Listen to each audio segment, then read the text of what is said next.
இந்த பிள்ளை இப்படி பேசுதுன்னு நினைக்காதீங்க. மாம்பூக்கள் சரியா பூக்கவில்லை என்றால் பருவ காற்று சரியா வீசிருக்குன்னு அர்த்தம்.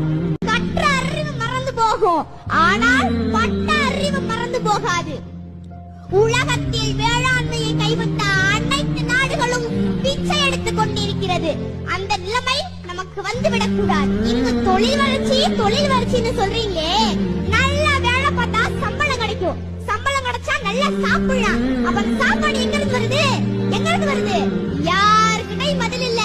விவசாயத்தை படிக்காதவர் செய்கிற தொழில் என்று நீங்க நினைக்கிறீங்க. விவசாயம் என்பது தொழிலே கிடையாது. அது நம்முடைய பண்பாடு, வாழ்வியல் என்பதை நீங்க புரிஞ்சுக்கணும்.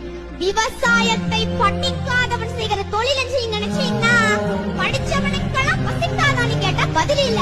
அப்ப படிச்சவன சாப்பிடாத. நமது சின்னம் விவசாயி. ஓட்டு